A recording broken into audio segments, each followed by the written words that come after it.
गुरुर्ब्रह्मा गुरुर्विष्णू गुरुर्देवो महेश्वरा गुरु साक्षात् परब्रह्म तस्मै श्री गुरवे नमः। मी माझे मावळ सर्व तू तुझे उगवता, मी तू पण जगन्नाथा हो एकची तत्वता।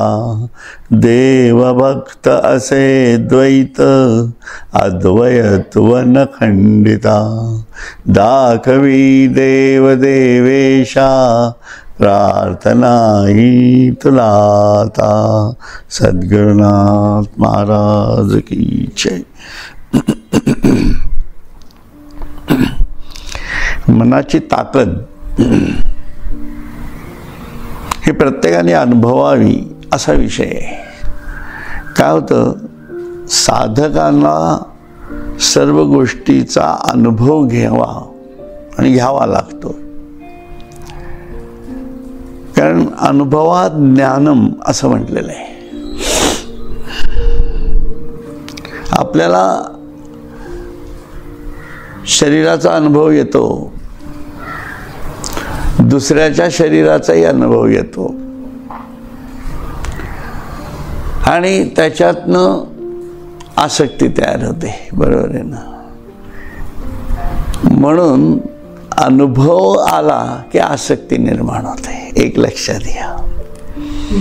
आणि त्याच्यामध्ये जो कॉन्टॅक्ट आहे, मज्जातंतू आहे, ते म्हणजे मन आहे। म्हणून मनाचा अनुभव पण घ्यायला पाहिजे।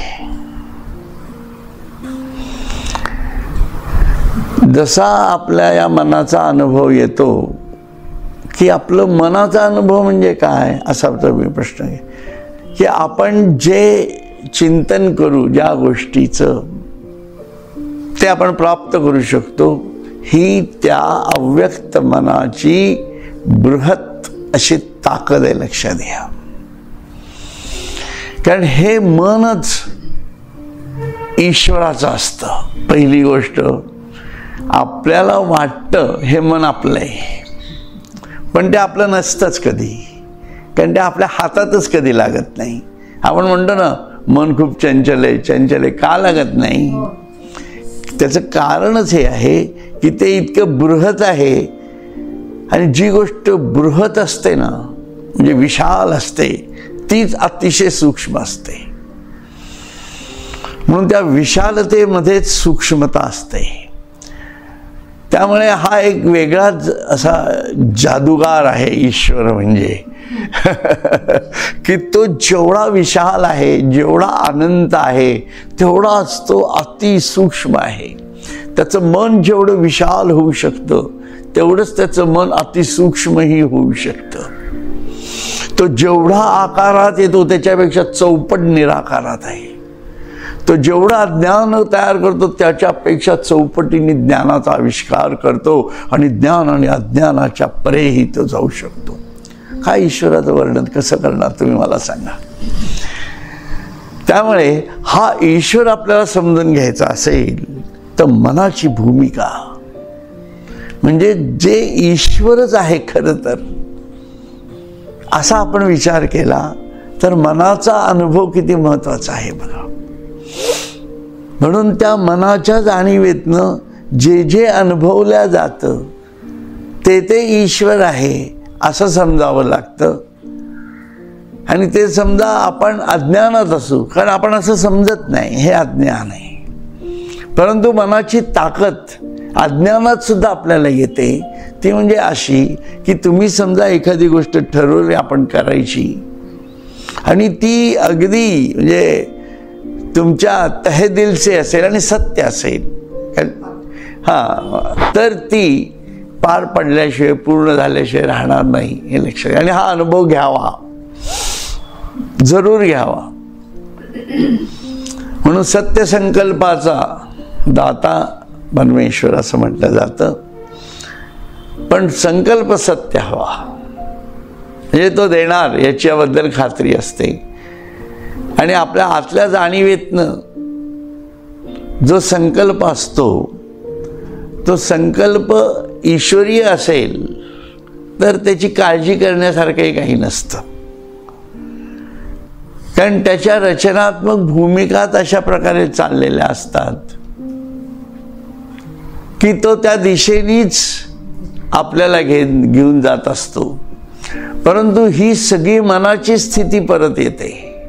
म्हणून साधकाला या सर्व स्थितीचा प्रत्यय घ्यावा लागतो. म्हणून आपण काहीतरी करतो आहोत, आपण काही करणार आहोत, आपल्या हातून काही घडेल असा कुठला भाव ठेवायचाच नसतो.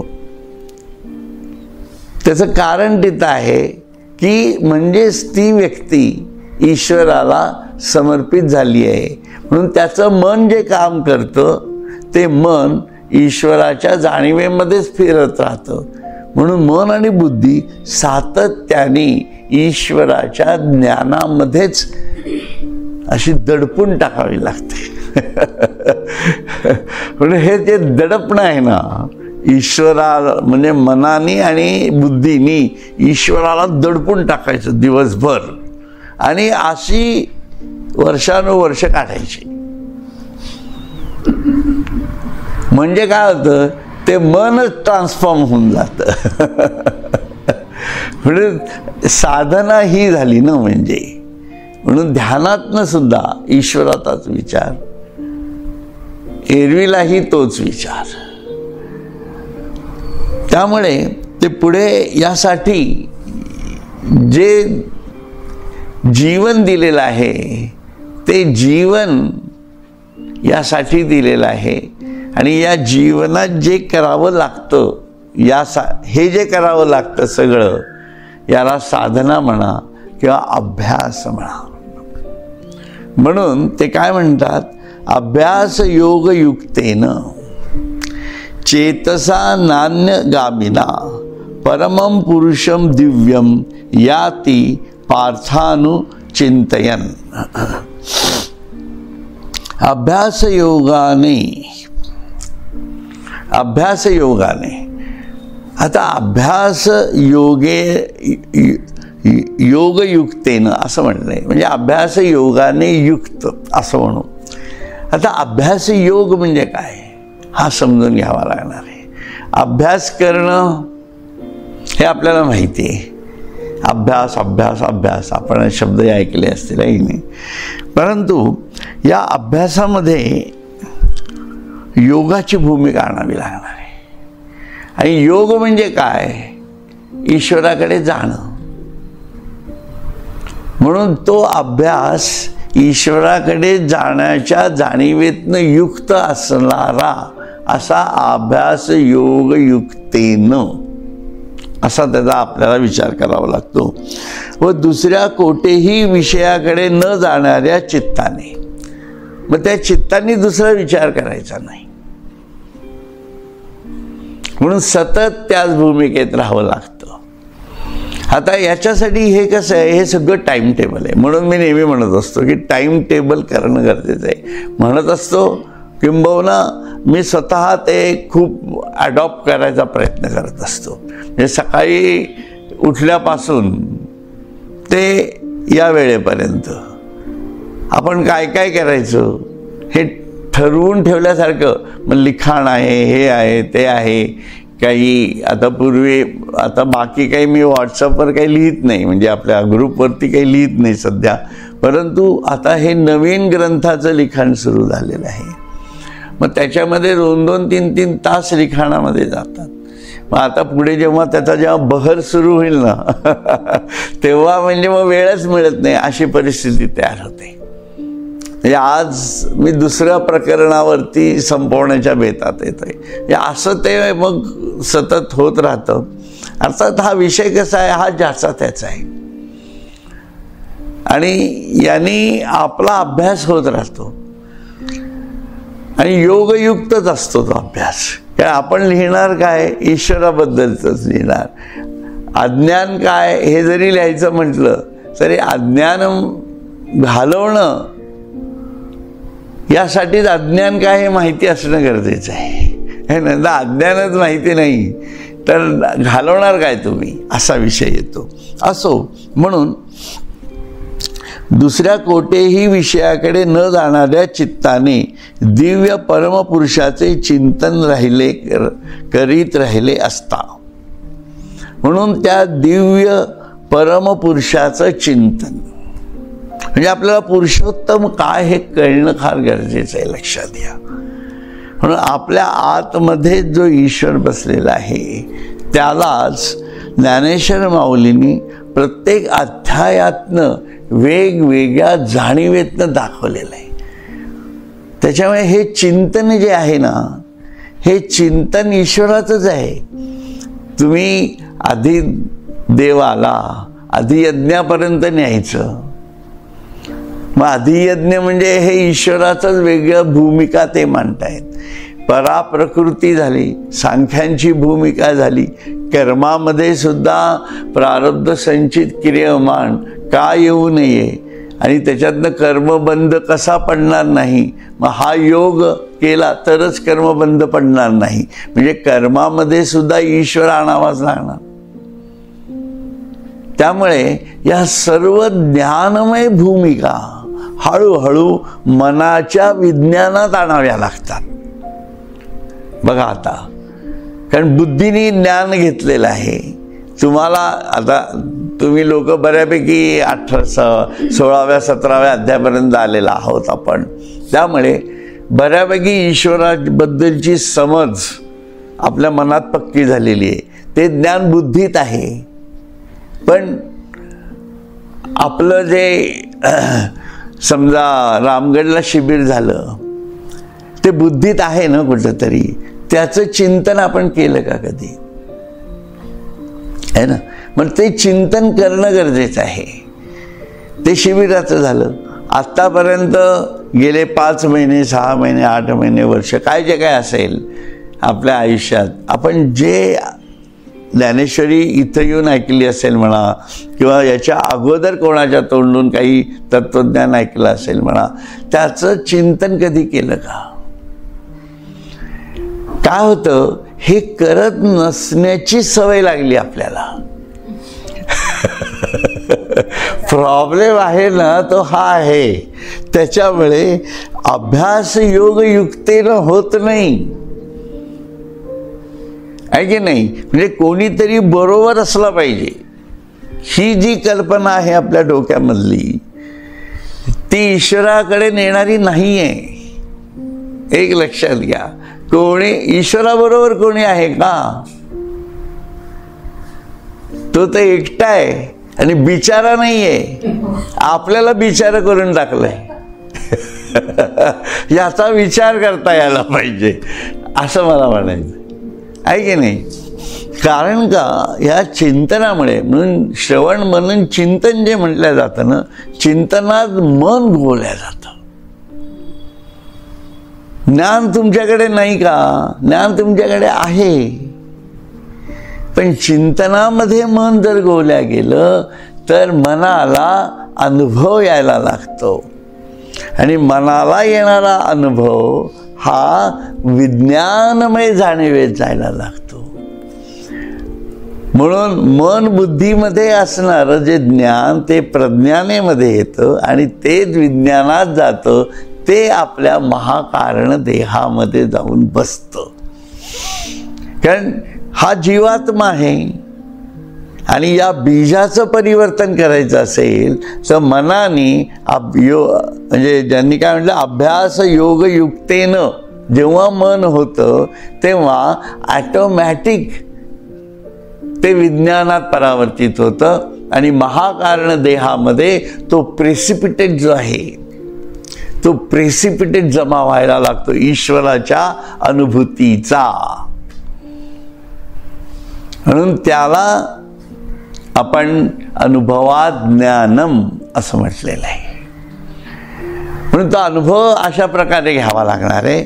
म्हणून त्या परमपुरुषाचे चिंतन काय करत राहिले असता काय होईल, साहजिकच मन ईश्वरमय होईल. बुद्धी ईश्वरमय झालेलीच आहे, कारण त्याशिवाय मन ईश्वरमय होणारच नाही आहे. म्हणजेच काय झालं, आपली मन बुद्धी अर्थात चित्त याच्याही मध्ये ईश्वरत्व आलं. ईश्वरत्व त्याच्यात शिरल्यामुळे अनुभवाच्या जाणीवेतनं अहंकार जो शिल्लक राहिला तो परमपुरुषाचाच अहंकार शिल्लक राहिला. म्हणजेच ती ब्रह्म जाणीव तुमच्यामध्ये स्थिर झाली. ती ब्रह्मजाणीव तुमच्यात स्थिर झाली. याचाच अर्थ काय झाला, आपण स्वतः जो पुरुष आहोत तो परमपुरुष झालो. बघा, या स्टेजेस आहेत आणि याला कारण कोण आहे? फक्त मन आणि बुद्धी आहे. बाकी काही लागतं का? याचा उपासाशी काही संबंध आहे का? याचा देवाभोवती फेऱ्या मारण्याशी काही संबंध आहे का? काही संबंध नाही. पण या सगळ्या गोष्टी त्या मनबुद्धीच्या जाणीवेत आणण्यासाठी मात्र नक्की आहे असं मला वाटायचं आहे. म्हणून अभ्यास योगाने युक्त झालेल्या व दुसऱ्या कोठेही न जाणाऱ्या चित्ताने दिव्य परमपुरुषाचे चिंतन करीत राहिले असता असा पुरुष परमपुरुषाला प्राप्त होतो. हे भगवंताचं वचन आहे. म्हणून ते इतक्या डिटेलमध्ये त्यांनी सांगितलेलं आहे ना. येण्याची अभ्यासेसी योगू चित्तासी करीबा चांगू अगा उपाय बळे पंगू पहाड ठाके तेवी सद्भ्यासे निरंतर चित्तासी परमपुरुषाची मोहर लावी मग शरीर राहो अथवा जाओ. याच अभ्यासाचा आपल्या चित्ताशी चांगला योग होऊ दे. अर्जुना, अभ्यासाने पांगळा मनुष्य देखील डोंगर चढून जाऊ शकतो. पंगुम लंघयते गिरीम, आहे की नाही असं म्हटलं जातं. त्याप्रमाणे नीट शास्त्रानुसार अभ्यास करून, म्हणून शास्त्र आहे ना, शास्त्राशिवाय नाही, शास्त्रानुसार अभ्यास करून आपल्या चित्ताला अखंड परमपुरुषाचे ध्यान लाव. मग शरीर राहो की जाओ याचा विचार करू नकोस. त्यामुळे हे शास्त्रानुसार अभ्यास करणं हे ज्ञानेश्वरांनी स्पष्टीकरण केलेलं आहे. म्हणून अध्यात्म हे शास्त्र आहे आणि ईश्वराकडे जाण्याचा मार्ग सुद्धा एकच आहे. त्याच मार्गाने जाणं गरजेचं आहे. लक्षात घ्या, तुम्ही कुठल्याही भलत्या सलत्या मार्गाने जाल ईश्वर भेटणार नाही. म्हणून ज्ञानेश्वरांनी जो मार्ग सांगितलेला आहे, संतांनी जो मार्ग सांगितलेला आहे, त्याच मार्गाने माणसांनी चालावं. कुठलीही गोष्ट ज्ञानेश्वरीत दिली आहे का? दिली असेल. ज्ञानेश्वरीत म्हणजे विश्वरूप दर्शनानंतरच्या जाणीवेतनं दिलेली आहे का? नाही तर दिलेला आहे ज्ञानेश्वरांनी. ज्ञानेश्वरीमध्ये हठयोग पण दिलेला आहे, नाही असं नाही आहे. परंतु त्याचा किती प्रायमरी आहे हठयोग हे तुमच्या आता लक्षात येईल. कारण याचा कारण अर्जुन म्हणजे आपल्या जाणीवेत येतोय, द्वापार युगात येत आहे हे. आता इथं कुठलं सत्ययुग वगैरे काही भानगड नाही आहे. त्याच्यामुळे नाही त्या याच्यात न पडता आपल्याला जो मार्ग सांगितलेला आहे की नीट शास्त्रानुसार अभ्यास करून आपल्या चित्ताला अखंड परमपुरुषाचे ध्यान लाव. म्हणजे तुम्ही बाकी सगळे उद्योग कराल पण तुमच्या मनामध्ये परमपुरुषाचं ध्यान लागतंय का? लागत नसतील तर येथे जो जो उपाय तो अवघाची अपाय समजावा आणि सोडून द्यावं. एवढं ईश्वराबद्दल प्रेम पाहिजे की माझ्या मनामध्ये ते जाऊन घुसतंय का? माझ्या समोर खरोखरच पांडुरंग त्याच्या पुरुषाच्या जाणीवेतनं, पुरुषोत्तमाच्या जाणीवेतनं उभा राहतोय का मनासमोर? है ना. मग औट पीठी विठ्ठल उभा म्हणजे माझ्या इथं तो उभा पाहिजे, मला दिसता तर मनाने तर दिसला पाहिजे. तो नसेल दिसत, आहे की नाही. आता तुम्ही जे म्हटलं आहे ना, सुंदर ते ध्यान उभे विटेवरी. मग वीट कुठं? इथं मारून बसली पाहिजे ना वीट डोक्यावर आपल्या. इथं वीट, त्या विटेवरती ते ध्यान उभं आहे. मग ती भूमिका जी तुकारामांनी आणली त्याच्या जीवनात, ती त्याच्या मनामध्ये असणाऱ्या परमपुरुषाचं ध्यान होतं, लक्षात ठेव है ना. मग हे किती सुंदर आणि सहज आहे, म्हणजे हे करता येण्यासारखं आहे असं मला म्हणायचंय. यात अवघड काही नाहीये, फक्त तो भाव तयार करायला पाहिजे असं. म्हणून जे नाना गती ते पावविते, ते चित्त वरील आत्मयाते, मग कवण आठवी देहाते गेले की आहे, पै सरितेची नि ओघे, सिंधू जळा मीनले घोंगे, ते काय वर्तत आहे मागे, म्हणून पाहो येती. ज्या मनानेच नाना गतिरूप योनी प्राप्त होतात, त्या मनानेच आत्मस्वरूपाला वरले, म्हणजे ते मन आत्माकार झाले असता शरीर आहे की पडले अशी देहाची चिंता करणारा कोण उरतो. नदीच्या रूपाने समुद्राच्या जळात घोघो करीत प्रवाह मिळालेली जळात घोघो करीत प्रवाह मिळालेली असतात, ते मागे काय चालले आहे म्हणून पाहायला येतात. म्हणजे त्यांनी उदाहरण काय दिलंय की तुम्ही नदी समुद्राला मिळते आहे ना, तिथं तिचा जो प्रवाह असतो तो एक तर विशाल झालेला असतो आणि एवढं मोठं पाणी प्रवाहाने त्या समुद्रात मिळत असतं, बरोबर आहे. तेव्हा ती नदी मागे वळून पाहत असते का की अजून काय राहिले काय यायचं. याला म्हणजे तो शरीर, तिचं जे मुख आहे समुद्राला मिळणारं, ते तिचं मन आहे. कारण त्या मनाच्या जाणीवेतनंच ती उगमापासून निघालेली आणि समुद्रापर्यंत मिळते, बघा आहे की नाही. आणि तेव्हा जेव्हा ती मिळते त्या समुद्राला जाऊन, तेव्हा काय होतं, तेव्हा तिला ते ज्ञान झालेलं आहे की हा समुद्र आहे.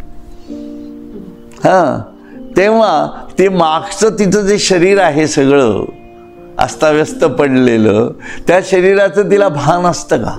नदीची सायकॉलॉजी बघा काय आहे असं म्हणायचं आहे त्यांना. त्याप्रमाणे ते काय म्हणतात, ज्या मनानेच नाना गतिरूप योनी प्राप्त होतात. कारण मनाच्या या विविध जाणीवा ज्या प्रत्येक जीवनात येत गेलं. आता प्रत्येक जीवनातलं मन वेगळं असतं बरं का, ते एक लक्षात घ्या. म्हणजे आपण समजा मागच्या जन्मी काय जे कोणी असू, त्याच्या मागच्या जन्मी जे काय कोणी असू, त्याच्या मागच्या या प्रत्येक अनेक जन्मामध्ये आपलं मन एक नाही आहे. ते मन त्या जन्मामध्ये मरून गेलेलं असतं. एक लक्षात घ्या. मन कसं तयार होतं. मन कसं आहे की आपण आत्ता समजा आपलं हे जे मन आहे, हे मन, या मनाच्या जाणीव हे काय आहे, हा संपर्क आहे, फक्त मज्जातंतू आहे. कशाशी जोडलेला, तुमच्या जीवात्म्याशी जोडलेला. म्हणून पण तो इतका काही कार्यवाही करणार आहे की तो ईश्वराच्या शक्तीचाच भाग असतो. म्हणून ती विभूती आहे. मन ही माझी विभूती आहे, लक्षात घ्या. त्यामुळे जीवात्मा जोपर्यंत या शरीरात शरीर धारण करून आहे, जीवन जगतो आहे, तोपर्यंत मन त्याला सर्वतोपरी सहाय्य करतो. जसं आपल्यामधल्या सगळ्या ईश्वरानेच दिलेल्या शक्ती आहेत, त्या कशा तुम्हाला हात हलवायचा आहे, कोण आडवं येतं का तुमच्या, आहे की नाही. त्या शक्तीला अडवू शकत नाही. आपल्या आतून येणाऱ्या, तुमचं पचन कोणी थांबू शकलंय का, तुमची दृष्टी कोणी थांबू शकली का, तुमचा श्वास कोणी थांबू शकलाय का, तुमचं हृदय कोणी थांबू शकलंय का. बाहेरचा कुठलाही फोर्स थांबू शकत नाही. म्हणजे काय झालं, तसं हे जे मन आहे, हे मन आपल्याला मदत करते. कोणाला, आपण म्हणजे कोण, आपण जे आपल्या आत्मस्वरूपापासून आपण त्याला वेगळं समजतो, त्या जीवात्म्याला मदत करतायत या सर्व शक्ती. आणि त्या आज्ञेत कोणाच्या आहे, जीवात्म्याच्या नाही आहेत, त्या आज्ञेत आहेत ईश्वराच्या. लक्षात घ्या कशी स्टेज आहे ही. आणि ज्या वेळेला हा जीवात्मा त्याच्या सर्व इच्छा वासनातनं कर्म करत जातो, हे करत, हे सगळे त्याच्या आज्ञा आहेत, त्याच्यात ईश्वर ढवळाढवळ करत नाही. तो पुरुषोत्तम मूर्ती बसलाय त्याच्या डोक्यावरती, त्याला कळतही नाही.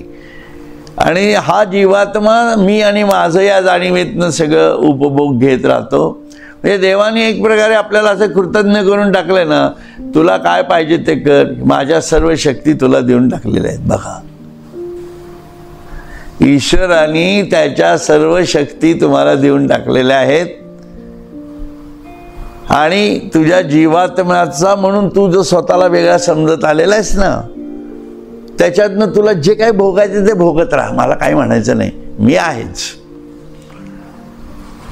म्हणजे मी तुझ्या पाठीशी आहे का? छे पाठीशी नाही, मी तुझ्या आत येऊन बसलोय. ही त्याची स्थिती आहे. त्यामुळे तो जेव्हा जीवात्मा त्याच्या इच्छा वासनांमध्ये लिप्त होतो आणि ज्या वेळेला त्याचं प्रारब्ध संपतं, तो जो शेवटचा श्वास चालतो, त्यावेळेला 100 पाप काय जे काय पाप भरली असतील म्हणा, काय जे त्याचे संबंध असेल, तो शिशुपाल खाडगेनी मुंडकं उडवलं जातं. त्याचं ते कसं मरेल सांगता येत नाही. आणि तो गेला, शरीराच्या सर्व ताकदी शक्ती ओढून घेतल्या गेल्या की मन पण त्याच्याबरोबर निघून जातं. राहतो तो फक्त पुंज इच्छा वासनांचा, ज्याला जीवात्मा असं आपण म्हणतो. मग तो चालला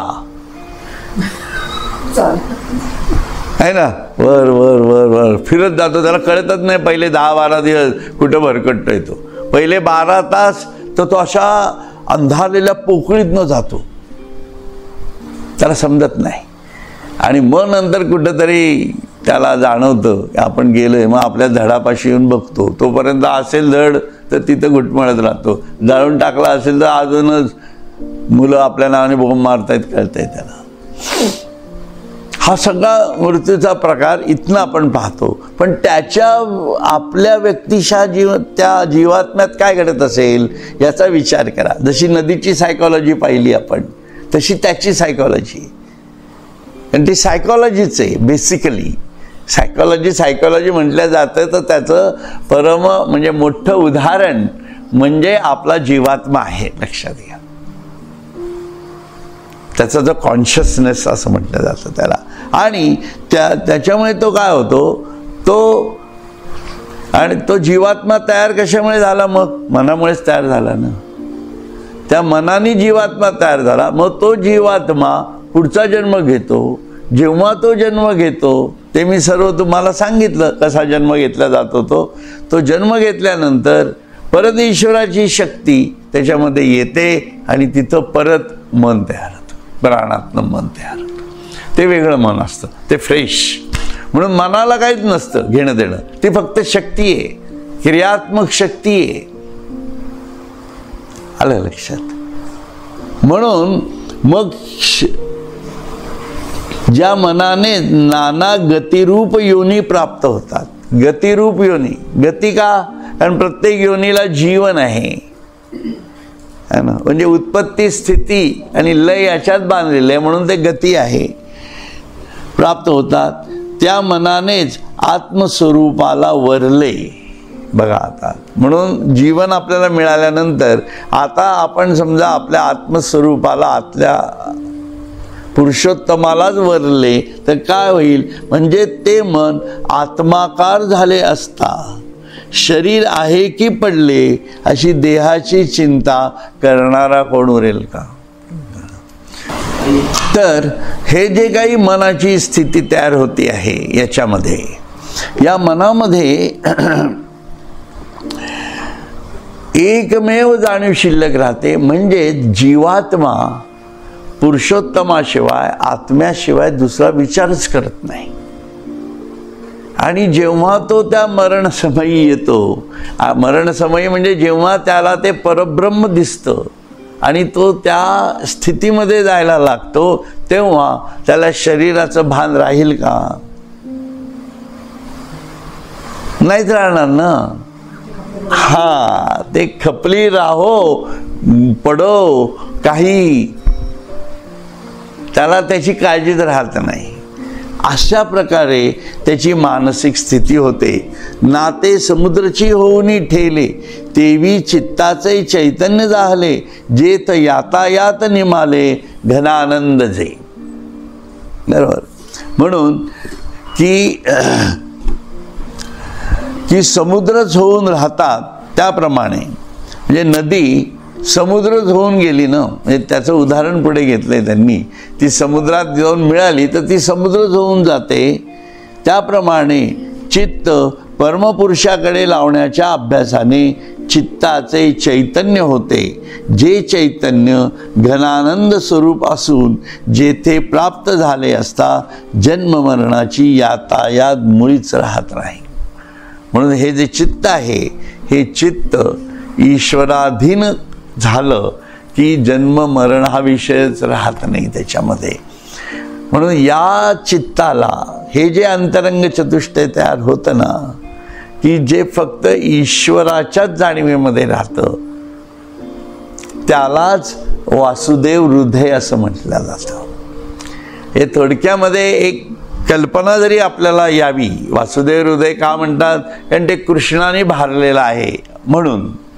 पण वासुदेव हृदय हे त्या कृष्ण जन्माच्या दृष्टीने पाहिलं, म्हणजे त्याच्या वडिलांच्या नावाच्या दृष्टीने जरी पाहिलं तरी आपल्या लक्षात येईल की वासुदेव हा जेव्हा कृष्ण जन्म झाला आणि तेव्हा ठरलेल्या गतिविधीप्रमाणे तो देवकीपर्यंत आला, त्यांनी ते काय उघडल्या गेले दरवाजे वगैरे ते सगळं भाग झाला, त्यांनी ते सुंदर स्वरूप भगवंताचं पाहिलं, बाळ स्वरूप ते टोपलीमध्ये घेतलं आणि ते डोक्यावर घेतलं. बघा तुम्ही, ते डोक्यावर घेऊन तो तिथनं बाहेर पडला.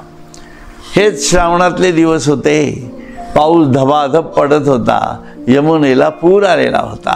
पण त्याच वेळेला आकाशामध्ये होणाऱ्या सगळ्या विजा, अंधारमय अशी सगळी भोवतालची परिस्थिती, याच्यामध्ये त्याला भीती वाटली का? तुम्ही विचार करा. आज वीज बाहेर कडाडली आणि कॉन्क्रीटच्या घरात आपण सेफ असलो तरी आपल्याला मुलं घाबरून जातात, विजेची भीती वाटते म्हणतात, आहे की नाही? म्हणजे हे हृदय कुठलं असा विचार करा. आणि तो वासुदेव हृदय कसं गेला असेल, आणि एकटा दुकटा, थंडी वाजत नसेल का? अंगावर काय मोठे शालीन छत्र्यान रेनकोट घालून गेला होता तो त्यावेळेला? तसं काही नव्हतं ना. कारण तोही तुरुंगातच होता बिचारा, मग त्याच्याकडे काहीच नव्हतं. म्हणजे त्याचं हृदय फक्त हा जो भले तो पुत्र असेल त्याचा, परंतु या जीवाला वाचवणं हे किती गरजेचं आहे हे भान त्याच्या डोक्यामध्ये होतं. कारण त्याला माहिती होतं की हा जो पुत्र तयार होणार आहे तो नक्कीच कंसाचा वध करणार आहे, हे वासुदेवाला माहिती होतं. बरोबर आहे की नाही? मग याला वाचवणं हे त्याच्या जीवित कार्याचं उद्दिष्ट होतं, लक्षात घ्या. नंतर कृष्ण भेटो किंवा न भेटो हा विषय वासुदेवाचा नव्हता, देवकीचाही नव्हता, पण त्यांची हृदयच वासुदेवमय झालेली होती. लक्षात येते का? ही भागवत कथा अशी आहे आमची. मी कुठे वाचलेलं नाहीये, पण तुम्ही त्यात जाणीवेत जा, तुमच्या लक्षात येईल काय घडलं असेल. आणि मग तो पुढे पुढे जात गेला. समोर नदी आली है ना. नदी आल्यानंतर त्या टोपली इथपर्यंत डोक्यापर्यंत पाणी येत आहे, डोळे खालीवर होत आहेत, तरीही बिचारा हल्ला नाही. कारण वरती टोपलीमध्ये असणारा जो आहे तो माझा देव आहे, ही भूमिका त्याची होती. काय ते हृदय असेल तुम्ही इमॅजिन करा, फक्त नुसतं इमॅजिन करा, तुमच्या लक्षात येईल वासुदेव हृदय काय असतं ते. फक्त भगवंतानी प्रेरित, भगवंतानी भारलेलं, शरीराची तमा न बाळगणारं, देवाच्या सख्यत्वासाठी कराव्या जीवलकांच्या तुटी, सर्वस्वर पावे शेवटी प्राण तोही त्यागावा, ही भूमिका तयार झाल्यावर तो कुठंतरी छोटंसं पाय बाहेर येतो आणि नुसता स्पर्श होतो आणि सर्व अस्पर्श होऊन जातं. काय भूमिका आहे ही. मग इथं काही मागे वळून बघणं नाहीये, काही लक्षात घ्या. चालतच राहणे. म्हणून ही सर्व जी भूमिका आहे ही वासुदेव हृदयाची आहे. म्हणून मनाच्या जाणीवेत जर ईश्वर आला तर तो काहीही घडवू शकतो, एवढी ताकद त्या मनाची आहे. लक्षात घ्या. तो ईश्वराला सुद्धा पार करू शकतो, एवढं मन आहे. कारण ते मनच ईश्वरमय होऊन जातो. त्यालाच अतिमानसिकता असं म्हटलेलं आहे, की ज्याच्या टोपलीमध्ये अतिचेतन असं स्वतःचं स्वरूप स्थायी आहे.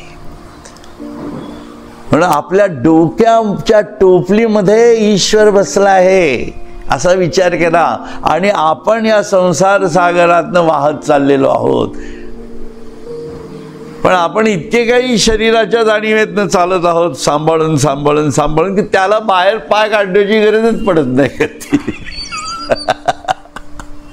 तो कशाला बाहेर फोडा, हंड्या फोडा तिकडं, काय ते पाळणे हलवा तिकडं, त्याला काही घेणं देणं नाही त्याच्याशी. तो तुमच्या टोपलीत बसून आनंद करतोय. हंड्या फोड्या म्हणजे नाही, हंड्या फोडा असं म्हणतोय मी, आहे की नाही. मग किती हास्यास्पद होतं ना, किती हास्यास्पद होतं हे. पण हा विचार केल्याशिवाय, म्हणून सत्य ज्ञान काय आहे हे समजून घ्यावं लागणार आहे आपल्याला. म्हणून तिथं ती भक्ती येते. याच्यातनं ते म्हणतात, जे चैतन्य घनानंद स्वरूप असून जेथे प्राप्त झाले असता जन्म मरणाची यातायात मुळीच राहत नाही. जन्म मरणाची यातायात जावी म्हणून काही कोणी देवाला पूजत नाही, हेही लक्षात घ्या. ईश्वर प्राप्ती ही यातायात बंद करण्यासाठी नाहीच आहे, ती ईश्वर प्राप्तीसाठीच आहे. म्हणून worship of God for the sake of God. मला काहीच नकोय देवा, सुखे घालावे गर्भवासी, काही प्रॉब्लेम नाहीये, आहे ना. आज कालचे नभोचा मी जुने पुराणे जाणे, असे दाखला नमूद केला पहा दप्तरी तेणे. अरे मी पण नाही, त्याने दप्तरी नीट केलं. काय भूमिका आहे, म्हणजे काय मानसिकता आहे ही, लक्षात घ्या. ती व्यक्ती बेडवर पडली आहे, झोपून आहे, 50 वर्ष 40 वर्ष, हा विषय येतच नाही तिथं, है ना. एकदम वेगळी मानसिकता तयार होणार आहे ना तिथं. मग ती गाठता यायला पाहिजे माणसाला. तिथं ईश्वरत्व आहे, तिथं नेमकंपण आहे आणि ते शास्त्र समजलं पाहिजे. का इथंच सगळं, तर सगळी गोष्ट आपली आहे. बाकी कशात काही नाही, बाकी ठीक आहे ना, आनंद आहे सगळा. बाकी काय आहे मग वेगळं.